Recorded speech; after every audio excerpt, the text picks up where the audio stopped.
Let me introduce this session as we take the India Food Forum forward for you. Grow big and profitable through the idea of modern trade. We all talk about the emergence of new brands and all of that on the legs of the idea of collaboration. Where could one go from here with new brands, new formats and retail, and the idea of collaboration? How could new brands, retailers take ahead the idea of facilitating? All of that is going to be talked about in this fascinating session with a large number of special guests. Well, before I tell you about my guests, they'll also have an invisible guest, and that is going to be the punching bag.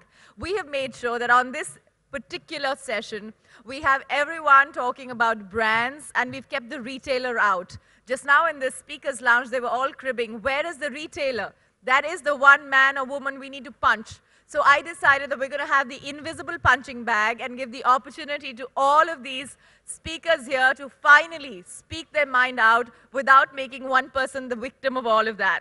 So let me introduce my co-moderators, Rahul Sehgal, President, Geometry Global O&M, Abhishek Malhotra, Partner, A.T. Carney. Please come on stage. We've got Dipanshu Khemka, who's the CEO of Mergins, Gaurav Gambhir, Managing Director, Shubh Food Products, Harshada Gandhi, Director, Tree of Life, Komal Anand, Head Sales, McCain Foods, O.P. Khanduja, Business Head at DS Spiceco, a DS Group company, Muhammad Ali Kamali, Director at Dubai Exports. We've got Pradipta Kumar Sahu, Business Head of Safal Mother Dairy, and Tarun Malhotra, Head Organized Retail, Cargill, with Somil Thanawala, All That's Good. That is quite an exhaustive panel. You'll have a lot of ideas to go back with. And like I said, in a more fascinating way, perhaps their challenges will be on full display during the course of this panel. We're going to hand over, and I'll be part of this panel as well, along with my co-moderators. So I'm going to say over to Abhishek and to Rahul. Thanks a lot, Shelley, and welcome to everyone. It's a big panel here. And as Shelley started by saying that, we have about an hour, and we also understand we are the spot right before lunch. So we will try to balance both the time, the content, and ensure that we have a good, exciting discussion for all of you here. So just a brief context, building on what Shelley already said. For years we've been reading in the press. I, as a consultant, have been telling my clients, modern trade has been growing. Indian retail is a large kind of market, growing rapidly year on year. Lots and lots of opportunities for people to try out a different experience. The challenge happens, and especially in this context, many of you here represent food brands or service providers, or are trying to convince each one of us as consumers as to what's the silver lining. But modern trade till now, not sure whether it's fully delivered on its promise, but if all the wheels were to be set in motion, it could offer a very interesting value proposition. For example, modern trade, and I like all of you to think about it both as obviously your business, but also as your personal experience as a shopper, as a consumer. It offers a great opportunity for us to experience products and categories, and that's one of the themes that we'll explore with the panel in a couple of minutes. It offers a great opportunity to build your brands. It offers a great opportunity to communicate your value proposition. Tell people why you are different and what do you stand for. Engage in a much more targeted interaction level, and then therefore enhance it. But however, it's not all good stuff. At the end of the day, all this costs money. Everybody's kind of extracting their pound of flesh as we speak. So, and the relationship, in some ways, it's not fully collaborative. It kind of tends to be a little bit of what do I have to gain and what do you have to gain, and who can get the maximum value out of that relationship, which kind of makes it a little bit of a stumbling thing. So what we'll do in the panel between Rahul and me, we've got a wide variety of folks here. We've got small companies who are trying to scale up, so very, very relevant conversation for them. We've got firms which help people. Both Rahul and I are more service providers. We've got people here who help companies achieve this. We've got larger, well-organized global firms who kind of think they know all this, have a lot of global help. And so that's kind of the dialogue we'll have. Uh, we will try to come back for if you have any questions, please note them down. We'll try to come back for an audience Q&A at the tail end of the 1 hour and hopefully try to get 4 or 5 questions included. But just to kind of move forward. So I guess, the first thing that happens for modern trade, the first theme we'd like to explore is, all this is great.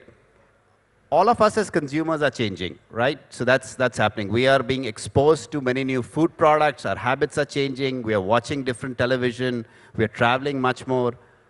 And therefore, modern trade can offer a great opportunity for us to experience a new product category. Japanese food, new occasions within the current one, green tea and others. So I'd like to maybe start with you, Somil. You've kind of a new venture in Mexican foods. And if you can pass a couple of the mics this side and a couple of mics that side, that might be. So, your experiences based on what you've seen as you've looked to scale up, a category, and what role has modern trade played in that? Okay, so you've taken me a little, it put me in the spot. But so to give you a slight background so things can be put in perspective. 7 years ago, started off with a brand called Care, where we did a range of culinary products like instant soups, herb seasoning, spices, cooking pastes. And for all, so modern trade, when we entered modern trade, it was all a question mark in terms of will this category of trade give us the ROI, the kind of expenditure we're doing with them. But I would say that modern trade definitely helps in creating new habits, in testing and tasting new product categories.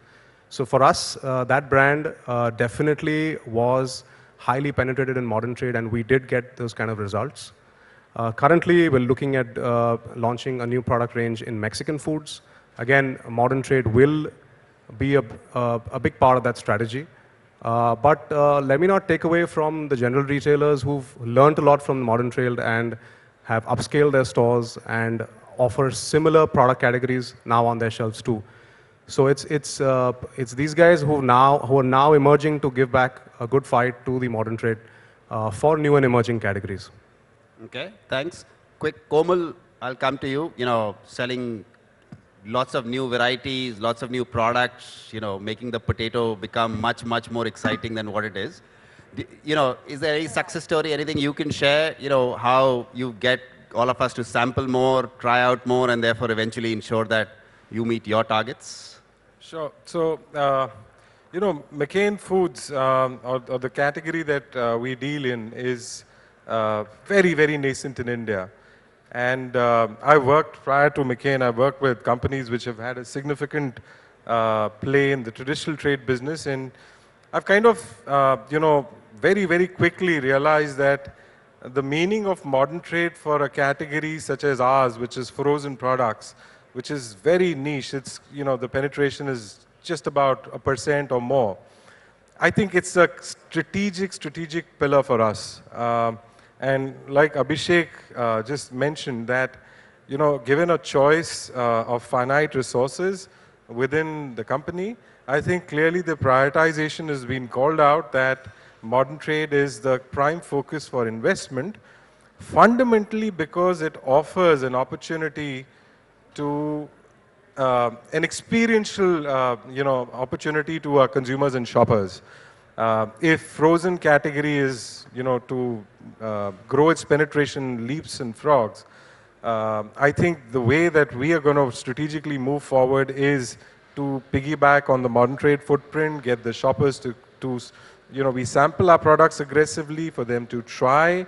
We also try and explain to them the cost benefit, because fundamentally the Indian consumer has a mindset that frozen products, A, are not healthy.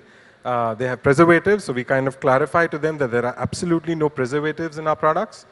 We also try and give them the experience of tasting the products and then buying them.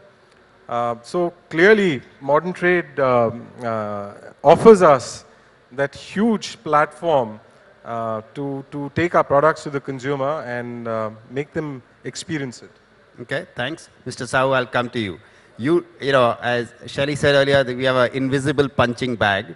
You are kind of on the periphery of that invisible punching bag. You are both a retailer, but you also have your own brand, which like kind of selling. So from your perspective, for Shuffle and for Mother Dairy, you know, it can't be all good. Like, so it helps others meet. Where do you think, from both from a retailer and a brand owner, what's Shuffle and Mother Dairy's view on this? Okay, I am Pradipto from Mother Dairy. I head Shuffle business, which is primarily into fruits and vegetables business. So in the fruits and vegetables, we are into fresh, frozen, and aseptic. So as a company, Mother Dairy Fruits and Vegetables Private Limited, we are around 6,500 crore company. But if you look at the uniqueness of this company, we are also a brand player and a retailer. When we talk about retailer, of 6,500 crore, 2,500 crore comes in from the retail format itself. We have got our own stores of around 1,500 stores, milk and fruits and vegetables put together, which gives us 2,500 crore. And if you talk about the brand play, we are a national brand player in terms of having 3 flagship brands, Mother Dairy, Shuffle, and Dhara. And Shuffle primarily an heritage innovation brand in the space of fruits and vegetables. And in the Shuffle itself, we do around 600, 700 crores. And Shuffle as a brand, we are present in almost all retail outlets, and especially in the modern retail outlets. And when we talk about the fresh space, in the fresh space, we are a category which is very high on the agenda of health and nutrition, and also high on the agenda of national inflation. If you talk about CPI, WPI, fruits and vegetables, is of around 25 to 30% weightage in the whole basket. So therefore, in anything that goes wrong in this particular category, from a basic availability point of view, that disturbs, that upsets the whole market. So we keep track of that. Having done that, all we have done is, we have started giving, say, food safety products. I'll give quick one example of the way Chiquita and Dole do for the banana branding. We as a company, we have been doing banana branding, which is carbide-less ripening. So the banana that we get generally in the market is ripened by calcium carbide, which is carcinogenic. But over here, the differentiation that we are playing out, everything that you get, at least don't have the post-harvest chemicals, pesticides, and all that. Therefore, we are also supplier to Metro and all these people of our own brands of banana and apples and other products. So that is one. And when it comes to frozen, see, anything that is traditional, ethnic, Mother Dairy is good at. Very recent example, we launched, of course, it's competing with McCain's, we launched very ethnic aloo tikki. And it is modern retailer which is helping us in terms of giving us space, sampling, testing. Therefore, modern retail concept, if you look at in the fruits and vegetables, 99% is the wet market, only 1% in the modern retail. But when it comes to testing something which is ethnic, modern, it may be modern, but ethnic and traditional can come together to really do the right testing of the Indian food, traditional food. Therefore, modern trade provides a good platform for bringing in ethnic, traditional food into the city people. Therefore, they can appreciate what their father and other generations they used to have it. And when it comes to another category in the fresh fruits and vegetables, we are also into juices, and we have developed a Nimbu Sikanji, which is typically North Indian centric product, which goes very well. People must have Jain Nimbu Sikanji. And we have tested with all the beverage guys. It's a #1 product which we have rolled out in our stores, and the acceptance is very high. Therefore, all I am saying, the punching bag which has been given to me, we are a retailer, and we know the dynamics and nuisances of retailer, but we are also a brand player. Therefore, I see the coexistence of retailer and a brand player will be giving us advantage, because any innovations that we do, we first do the trials in our own stores. Then we figure out the nuisances, then we close all the loose ends, then we go forward. So therefore, if you have got a retailer space and a brand player, that's the unique positioning. Thank you very much. Okay, thanks a lot. Rahul? Harshita, my question is for you. Now, I believe in your role at Tree of Life, you do consult and advise various players who are coming in from outside the country to set up shop in India and establish their brand through modern trade. Can you give us any instances of any food brands that you've brought into the country and the role that modern trade has actually done to help them establish themselves in the absence of any major advertising budget that the brand might have had? Thank you, Rahul. Our company is focused primarily as an incubation company for brands that, food brands that want to enter the Indian market, see it as a strategic market in the medium to long term. Since the product is imported, there's a high import duty, there's high freight costs, so the cost of the product to the retailer, to the consumer is high. Hence, our marketing efforts are all what we call experiential marketing only. Some of the brands that we have done are categories that possibly are very nascent in the country. Like, for example, if you take dairy business, right?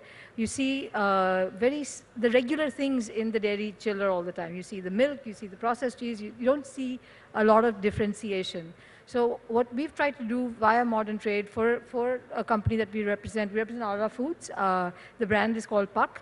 And through experiential marketing, through visibility in modern trade, through tremendous amount of sampling and explanation on how the products are used, how they can be used in your daily life, not just when you're making continental food, but even for the food that we eat on a daily basis, we have seen increases of year on year doubling the numbers. Okay? We don't look at modern trade only as what everybody here is thinking in terms of modern trade, like the multiple players like Food Bazaar, etc. We including in that retailers that sell a modern product to a modern consumer. So a lot of the top class general trade retailers we consider as modern as well. As you know, a lot of these guys have turned their stores around to give an experience that is quite phenomenal. So there's a lot of sampling that we do. There's a lot of cross promotions that we do, and it is the only form of marketing that we use.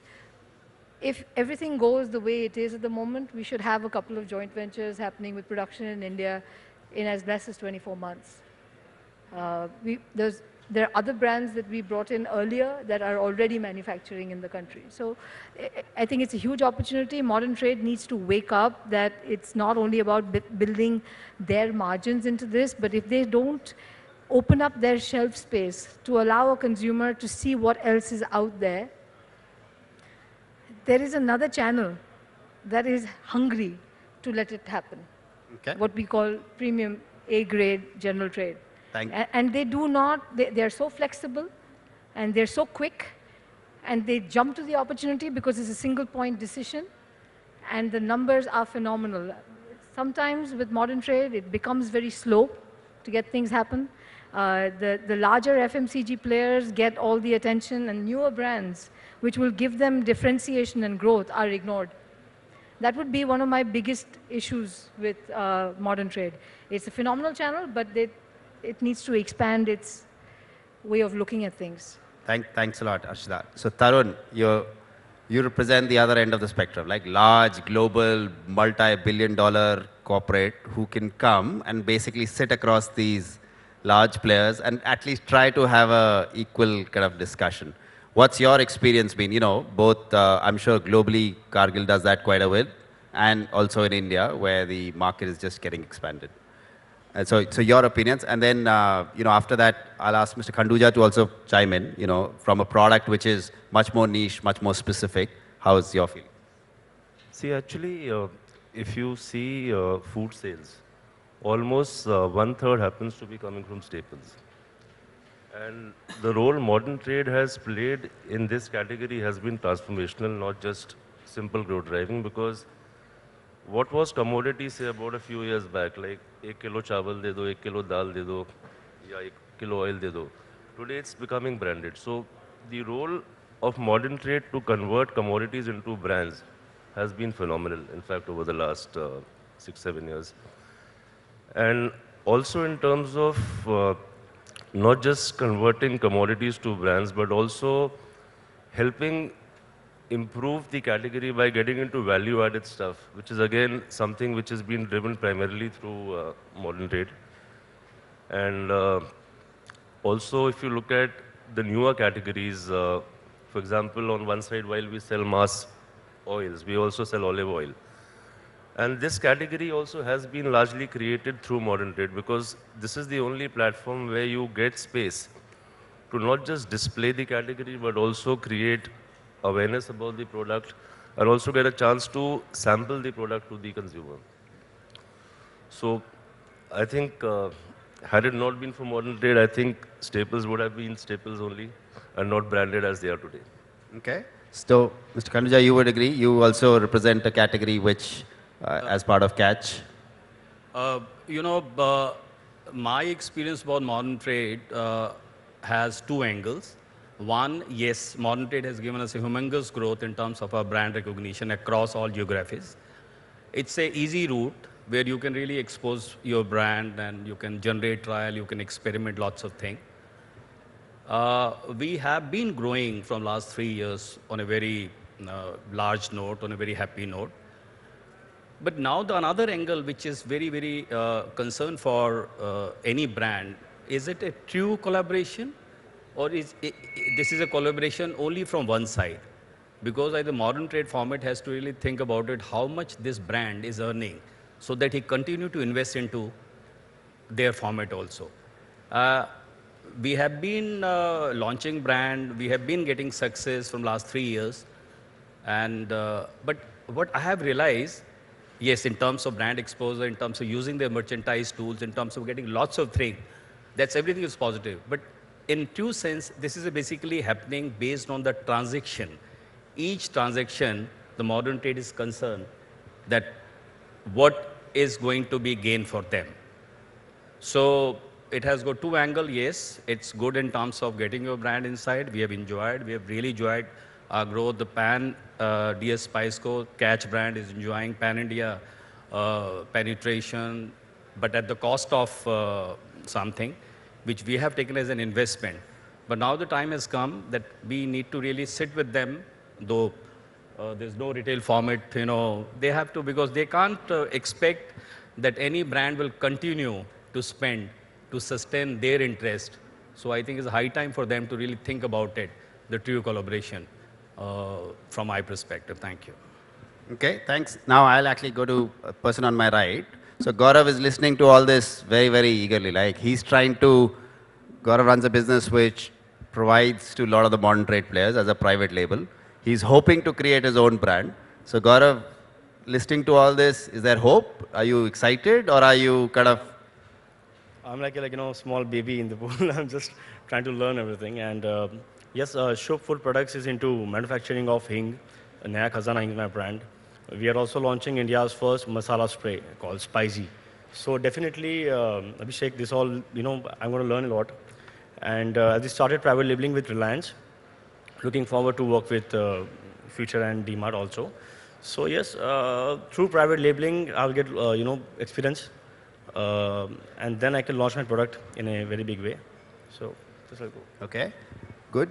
Diptanshu, will come to you. Kind of, your experiences, and Rahul, after that, you can take on. For us, like modern trade has been a good experience and not so good experience. But as a young brand, I would say it actually gave us the coverage in terms of visibility, making the product familiar to the customers, because the weekend sales or the kind of billings they have, for us it was a good experience. Like a lot of people have started going to modern trade now, so the brand is new, so it gives us the right platform to experiment in terms of samplings, promotions, etc., like for the modern trade. Okay. Rahul? Okay, what I'd like to do is I'd like to ask maybe 2 or 3 or 4 questions. I'll make the questions very short, make your answers equally short if need be.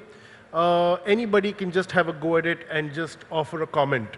So my first question is on, modern trade as a channel in India is relatively new. Okay, it's been around for, let's say, the last 9 or 10 years now. We see a lot of shoppers adopting this new channel. But what we also find is that the shopper is behaving very differently in modern trade versus general trade, and I'm sure that all of you would agree that the behavior is different. Can any of you just pick up the mic and give us examples of shopper research that you have done to try and understand how this shopper is actually fundamentally different from the shopper in general trade? Who would like to answer that question? Anyone out here? Just add there. See, if you go to a consumer, mind map on how they perceive a certain product category, with the advent of modern trade, what has happened definitely is the consumer, when they think of a certain product category, they think that ye store mein to definitely milta hoga. It kind of the modern trade amplifies that, or his need that it might be available in so and so store, and then it gradually comes down to a general trade outlet. That's what was happening, with the help of modern trade. So there is instances, there are experiences we've had is that when they see it at modern trade, they ask for it at a general trade outlet.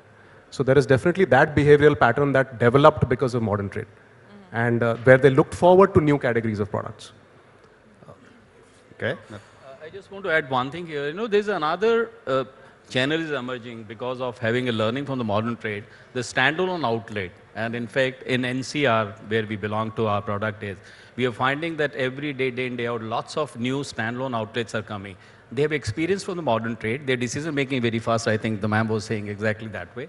So they are really understanding the behavior. They're approaching the local consumers. So modern trade has to really understand, because faster decision making, this new emerging channel is coming, which has taken a learning from them. And the behavior of the consumer is same across, because he's finding same thing, same ambience, same merchandise, same way, but he's expecting more, and which I think the modern trade has to really see about it. These standalone outlets are coming in a big way across India. Okay. Sorry, Rahul, Mr. Kamali, I'll come to you. Different country, much more, from a Dubai perspective, much more evolved modern trade, large stores, is the experience different? And I know you work with some of the brands when they want to enter that market. What's your experience from, what could the potential future look like as if we take Dubai as an example? Yeah, well, first of all, I would like to thank you, and I'm very happy to be with this bunch of experienced people when it's come to the Indian market. When it's come to Dubai case, I think what we tried to do for the past 2 years is to diversify our exports when it's come to sectors and etc. And why we have identified that the food sector is one of the most important sectors that's growing internationally. There are different techniques to be used in several markets, but when we focused on expanding, Indian market was one of the main markets for us due to the consumer base, due to the variety that in the country is available, despite the fact also that most of Indians are based in Dubai and vice versa. So the trading, we consider India as one of the major trade partners for United Arab Emirates and Dubai in particular. Our experience started actually from last year. We tried to promote the Indian markets for our exporters. As you said, we deal with so many brands when it's come to Dubai and UAE. There are brands which require a lot of efforts to be developed. But first of all, what we have identified in the Indian market, that along with the modern trade, that there is a willingness to adopt new brands coming from international markets. And this is a very good sign, especially when it's come to the modern trade. We feel that a lot of products are available in other markets. Also, Indians should look at it in order to diversify the basket of products available. So our experience with the Indian market, it's very strong when it's come to the potential available for the coming 5 years. That's why we are here again in this exhibition for the second year, trying to promote our brands in several, let's say, subsectors when it's come to coffee, when it's come to confectionaries, and etc. But I think which is very important is now to the Indian markets, and especially retailer or even big important, to look at other regions, to try to adopt new brands, to change also the perception of the customers over here, the consumers. And we are always ready to source out. We are always ready to build experience on the existing markets. And our experience was wonderful when it's come to the Indian markets. The competition is very high over here. And we can see that there are a lot of stores having a strong potential for our products. Okay. You know, I want to just steer this discussion towards some of the issues that you all have raised, but I think we probably want to get a sense of how can we build upon the collaborative nature of modern trade versus the brands. Yes, indeed, everyone here would love the punching bag, but that said, for both of these to grow, they have to ride on each other. And if they have to do that, we need more brands and we need more acceptability of those brands. So I think if one could get some idea of how brands feel about that activity to be worked upon, and really do they feel, you know, having just 5, 7, 8 stores in modern retail, modern trade is still less. I mean, we're hardly a developed retail market. So maybe we could sort of drive that aspect a bit. What do you think? Yeah? Do you want to start here? So, you know, apart from what I said earlier, I think for brands or companies or categories which are nascent, you know, partnership with retailers, I think there's a larger eco partnership required. And just to give you an example of the frozen category, which requires a very stringent cold chain, there are n number of areas where one can partner with retailers. To give you an example, you know, there is huge capital expenditure involved in setting up deep freezers. I think, and you know, both, let's say McCain or any company that is into chill products invests a lot of money, and so does a retailer. It's capital expenditure for both the companies. Now, clearly, I think collaboration can optimize this kind of expenditure, which is essentially the backbone of our supply chain. Take another example, you know, with the advent of, and I think there was a discussion on FSSAI yesterday. I think there is huge opportunity to collaborate, and in fact, we are as a company partnering with a few retailers to try and pinpoint areas where the supply chain breaks down, because ultimately our aim is the same, to give quality product to the shopper. A breakdown in supply chain at any point is a lose-lose. So again, you know, we are doing various best practice sharing on frozen knowledge with a large number of retailers in the country to optimize the supply chain piece. So I think there are n number of examples where collaboration goes beyond just experiential offering or growth of category. And I think going forward, this is, you know, I was talking to the only retailer we have in this panel. And to me, collaboration, if Safal is willing to kind of lend its stores to McCain, we'd be happy to kind of plaster our McCain and the 1,500 stores available. Okay. Did I mention no sales pitch here? Just bring in another aspect. I'll bring another dimension to the collaboration piece. See, collaboration, competition have to coexist. Because when you talk about collaboration with the modern retailer, they are also into private labels. So the classic example in case is Safal Peas, green peas, which is a brand leader and a kind of a premium brand. But when you go to Reliance Retail, or for that matter, any retailer, they have got private labels where you will see buy one, get one.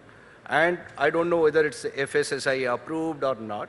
So therefore, while doing collaboration, we must address the issue of competition and their bit of class. So we need to address that issue first. Okay. So I think Yeah. you want to react to that? Is private label as good as brands? Yeah, definitely. Why not? Private label, I think it's an you know, opportunity to get to modern trade. I have my brand Naya Khazana Hing, but I'm also doing a private label for Reliance. So it goes hand in hand. Like Just speak both. into the mic a bit. We can't hear you on this side. Sorry? Yeah, perfect. Yeah. So I'm saying that we have a brand Naya Khazana Hing. Also, we are doing private label for Reliance. It goes hand in hand. They have different, you know, angle to see it. They want better quality. They want premium quality. So it varies. It's about choice of consumer. Okay. So I guess you do both, you know, and as you said, the consumer wants choice and you can do both. Just building on what Shelly said, like another question, and this is maybe as consumers. The other challenge is also, you know, we've always spoken about the positive experience where a retail brand helps. But, you know, there could be also a negative experiences. I walk into, and Tarun, maybe a reaction from you, like I walk into a store, all your products are badly kept, they're dirty, that's not kind of thing. So frozen, that happens quite a bit. Milk and dairy products kind of, it's a very regular occurrence. The shelves is empty, it's not nicely stocked. So the retailer may be at fault, but a lot of your brand, your brand is also suffering because you are kind of selling at a thing where it's not a positive reinforcement, it's actually a negative reinforcement. Is that a challenge? And especially in India, which is such a high execution market, and as Shelly said, the market is just growing, it's like so small. Do we face that? We're talking of collaboration, but can the basics be gotten right? I'd like to, again, I'm pretty kind of new to the frozen world, 6 months into McCain. But one of my biggest observations, which I've already started talking to retailers, be it traditional trade or modern retail, is that given the fact that we kind of have a dominant position in the frozen business, from a consumer's perspective, one thing missing is a basic planogram. You observe in stores, in modern trade stores, there are ladies, there are shoppers who come, and the point that you made, the product is all over there in the freezer. I think she needs some help in kind of segmenting and, the point that you made, the shopper behavior. She's looking at a whole lot of range from frozen peas to paneer to chicken to potato products. She possibly knows broadly what she wants, but I think it helps if you tell her that here is a segment called French fries, here is a segment called specialities, here's a cheese base, here's a non-veg. These are basic stuffs. I'm happy to be a part of a category which is so basic. There's so much more to be done in this business. And I see that across categories. The onus, and bring in collaboration, the onus of kind of bringing this or accentuating this as an opportunity to the partner lies on the manufacturer as much as the retailer. I've been in discussions with a lot of retailers. It actually will bring in sanity in the way in which the retailer buys. Today the retailer buys possibly may not even know what is selling how much. There are so many brands coming into the market every day. So I think the basics and its collaboration which it boils down to. Okay, let's get another perspective. Harshita, sure, we'll just come back to you. Harshita, do you want to give a perspective on whether people, when you bring brands into India, of course there's one thing, India is the story to chase and therefore I need to be here. But on the other hand, there's also the brand story, how to keep alive the communication of the brand from wherever it originates onto the shelf. So taking from where Komal left it, how do you see brands as they arrive onto shelves, approaching that dilemma? It's a very difficult battle trying to get people to understand a new category. The first hurdle is explaining it to the retailer. Okay, that there's something beyond instant noodles, there's something beyond potato chips. It's really difficult to get the retailer to understand a differentiation in category. Hence the placement on the shelf then gets that much more confused. Hence the communication to the consumer is absent. It's not even negative, it just doesn't exist. If one is able to communicate that at the buyer level to modern trade, bringing that down to store level is another battle in itself, because then you're dealing with zonal teams, store managers. The whole thing just collapses completely in when you bring in something that is slightly different, right? So to give an example, there is cream cheese spread, right? It's an existing category that is there with every single dairy manufacturer today. If you want to explain to the retailer why the one you have has a differentiation, they don't want to talk beyond price. The whole thing ends at that level. The story cannot be presented to the consumer because the buyer doesn't buy it. Okay.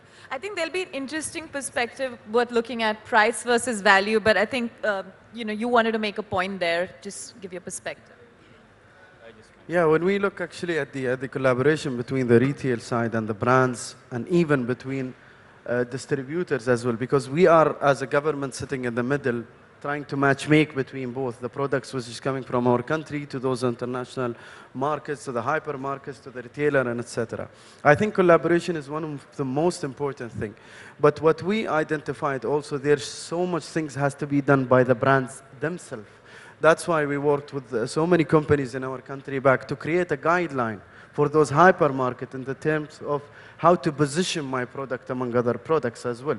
It's a different, as you said, maybe when you come to the freezer, you see that a lot of products are being kept over there. You don't know if it's a French fries, if it's a hamburger, and etc.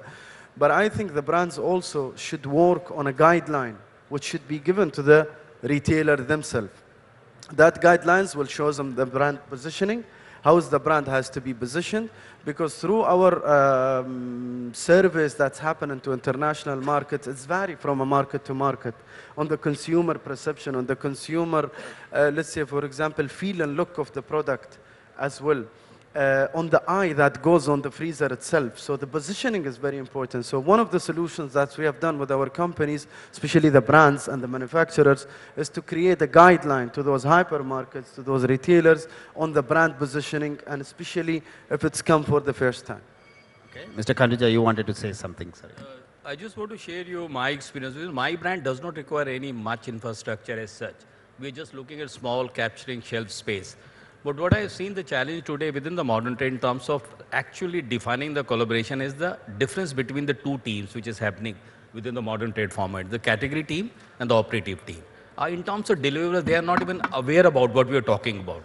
And that is what is basically today and tomorrow I think the modern trade has to wake up, or the brand team has to really squeeze themselves in terms of deliverables, because category team at the time of making transaction talk something else. When it really goes into the retail outlet, they talk something else.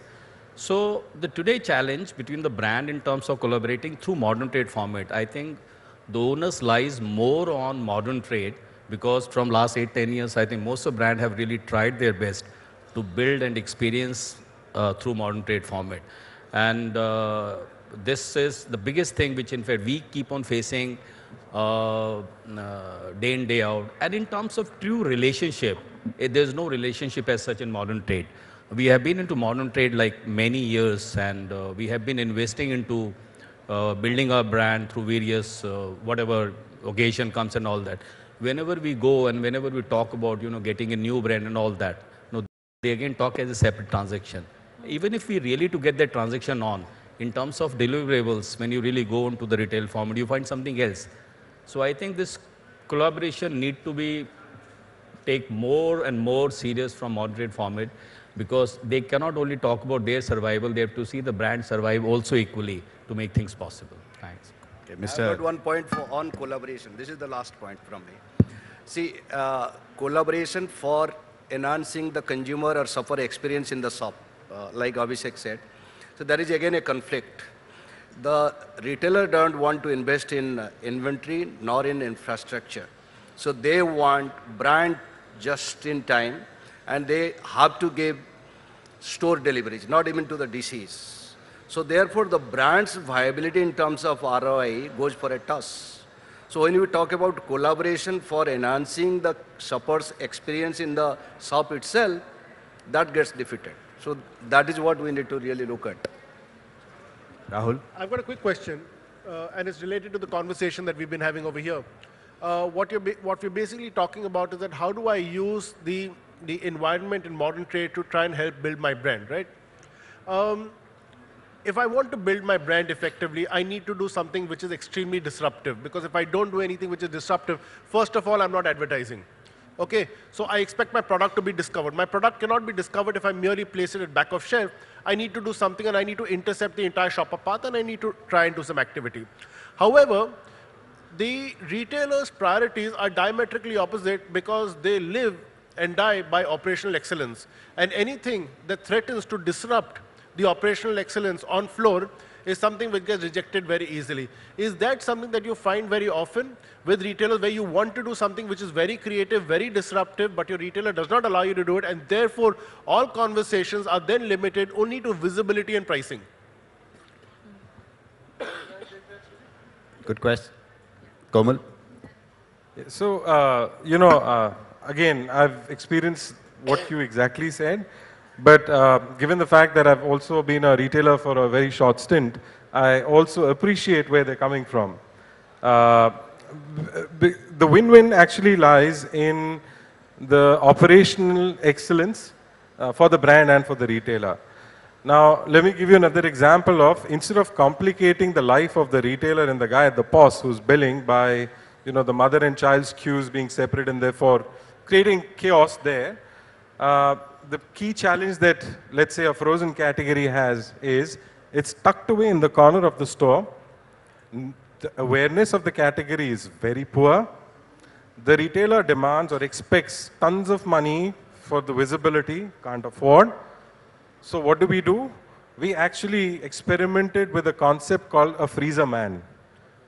We actually put a small, bag around the back of a guy whose job is actually to walk with the product in the back and walk around the store and talk to the shoppers and try and get them to the freezer to convert. Now, I think this is again a class, and I don't think I've come across any retailer objecting to this. They've not demanded money because this is a freelance guy paid for by our company walking in the store, not interfering with the operational execution issues of the store team. They can focus, and I think ultimately it boils down to appreciating whether it's a kirana, a traditional mom and pop store, or a large retailer, appreciating what their challenges are and how can you partner to, make it a win-win. So, I think what you just described with the freezer man is quite an interesting idea, and we just hope that more and more brands are able to disrupt shopper path. Sorry, you want to say something? Sorry. Yeah. So we're doing a range of nacho and tortilla chips, very Mexican heritage and stuff. To speak with what the retailer has allowed us to do at one point is actually, so the theme that we've done on branding is of a bandito and, trying to search for the best nacho chips in the country. And so we've actually collaborated with a retailer, dressed up a bandito to go into the store, pick up bags of chips, our chips, and go out without paying for them because he's dressed like a bandito and he just walks across the cash till and nobody dares to ask him for money. So this is the kind of stuff that they do get encouraged and help us to do, and we have executed this. So it's not that they're not open to doing crazy stuff. Super. Hopefully after that, the regular consumers don't do that. Like they don't pick up the stuff and walk out without paying. I think that would definitely not make the retailer happy. Yeah, I just would like to add one statement, which is we have seen it through our experience when it's come to marketing activation. Stores, retailers should differentiate between an advertisement and an activation of a brand. That's so important, and this is something which is really we have identified, that they are always coming into a disagreement when it's come to brand activation. At the end of the day, I'm a platform, I'm adopting a lot of brands in my store. I need to understand when it's come to advertising, because if I will advertise my product as a brand, the other will wake up and they will do the same. But if I'm as a retailer today or as a shop, I'll come and put a standards of brand activation. That will help me to generate more brand.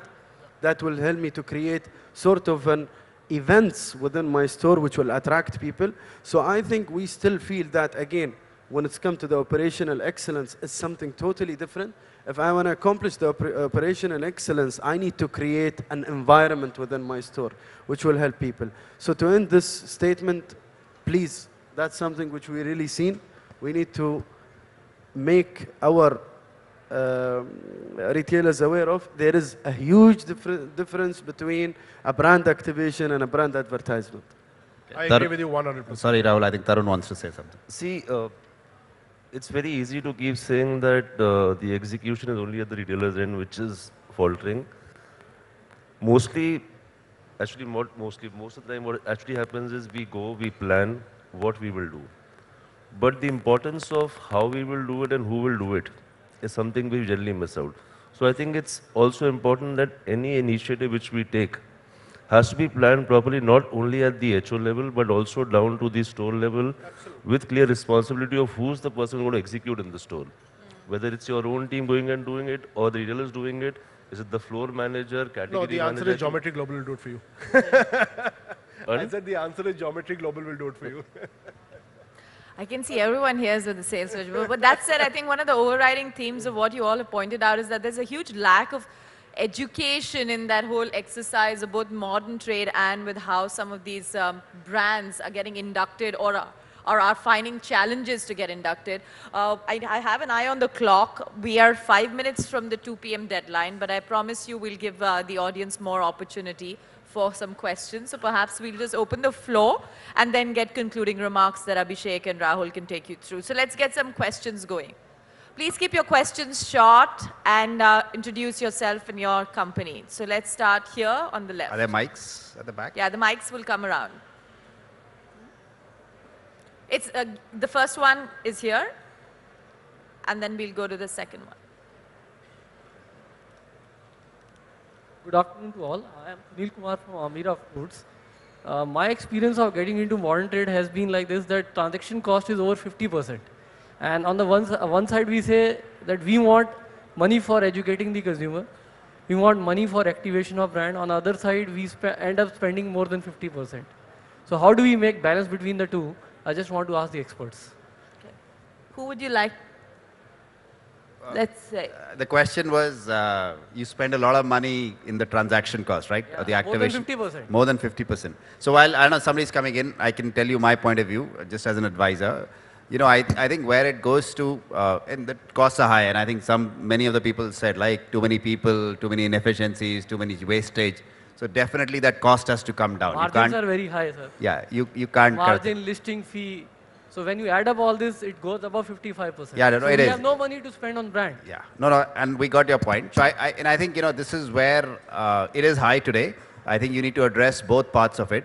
Etikani's done a lot of work where we put actually manufacturers and retailers together, and then, you know, not make it a linear model. Like, you don't say you'll get paid X. You know, you get paid X, and then you get paid X more when something happens. If sales hit more than something, then you're happy to pay, not upfront.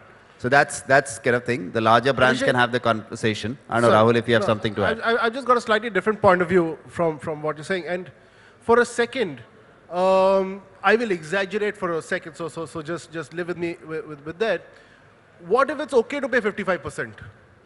At the end of the day, let's say modern trade for a lot of categories contributes to not more than 10 or 15% of your sales. Of course, I know for some food brands it's a little higher. Let's say it's about 10 or 15%. What if I say, and a lot of people on the panel have said that shoppers actually discover products in modern trade and then they go and start demanding them in general trade. Now, you're not spending a lot of money in general trade because there's very little that you can do with visibility over there. It's anyway a pigeonhole. So what if I'm okay spending 55%, making my product really popular, using that medium as advertising, saying that I will make a little bit of a loss in modern trade, but 90% of my sale will happen through general trade, and because people have discovered it here, and they shop once over here, the next 10 times they will shop in general trade and ask for my product. So I'm okay paying the 55%. It's just a different point of view. I know I'm exaggerating. It should be considered. Maybe 55 is too high, maybe 35 is okay, but what if it's okay to make a loss in that channel to build your brand because you don't have money to advertise? You know, to address that, I'm just wondering what's happened to the MRPs of all our products year on year because of the kind of demands modern trade has made, and where have you been able to track that part that has... No, MRP is minimum retail price. I think it's modern retail price it's become. Okay, let's move to the next few questions. This side, we've got the mic here. Yeah. Good afternoon, panel. So this question is not... you want to tell us your name and your company? I'm a student. My name is Jay. So this question is not from a perspective of product, but in terms of fresh produce, say vegetables or groceries and that region. So my question is, now modern trade's promise to the consumer is value for money and trying to beat that price range. Now trying to execute this challenge, modern retail has gone into and because of its buying power, gone to the farmers directly and picked up products.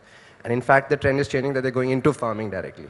Now, a few questions in this topic is it healthy that they're going into farming where a lot of opportunities for the Indian farmers is lost? And second is, what about these middlemen marketers who bring that consistency to the markets? So what do you think would be the future for their existence in the market? So Mr. Sahu, do you want to fresh fruits and vegetables? Yeah. And meat. The issue is whether the modern retailer need to go to the farming or harp upon buying it from the mandis, existing mandis. Have I got you right? Yeah. Yes, okay. Somewhat. So the issue is what kind of produce you are talking about. If it is kind of organic produce or if it is kind of exotics and all, which are not there in mass production, I believe then you need to go for either contract farming or kind of corporate farming or bit of contact farming with the farmers, the model which Mother Dairy has embarked upon. But when it talks about, say, like potatoes, onion and all, you need not reinvent the whole thing. All that you need to guarantee to the consumers whether they conform to the food safety standards or not. But at the end of the day, you need to, rightly you said, you need to give value to the consumers. And most of the modern retailers, they are using this category as KPIs with loss leadership strategy to drive the footfall. So therefore, if you get into production and wholesale, are you into retailing or you are into farm production, which has got more complexity, more dynamics and all that. So therefore, stay for very select premium produce where you can get the premiumization done in the retail outlet and go for mass production through either big traders or the farmers or the mandis, but please ensure food safety because people are going for fresh fruits and vegetables with a viewpoint of health. Thank you. Want to make a point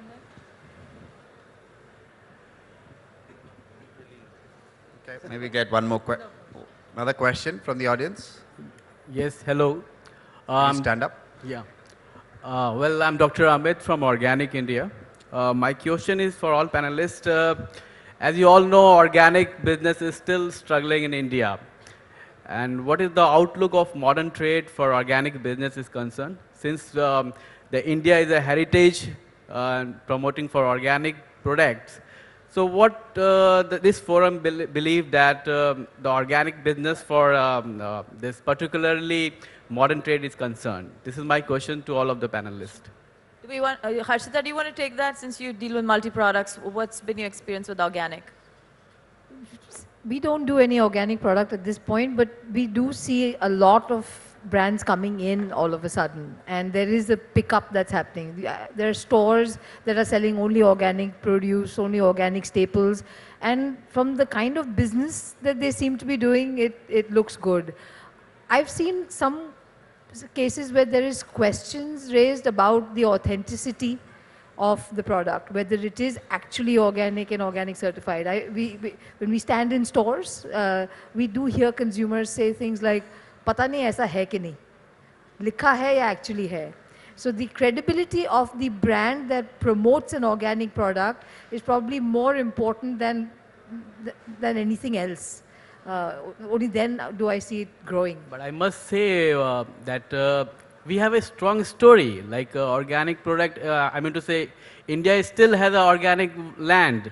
I think the point's well taken. I think you elucidated that yes, indeed, being from India and organic and it's important. But I think the point that Harshita is raising is also kind of valid. It both rides on each other. How well can the brand establish its credibility, and on the other hand, the acceptability of the consumer as well. So we'll pass the mic now to the next question, which is coming through from the back. Thank you.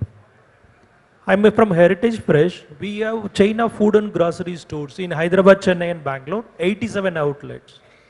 Basically, when we are talking about collaboration, and we are in as a retailer, we are very supportive with the brands for activation.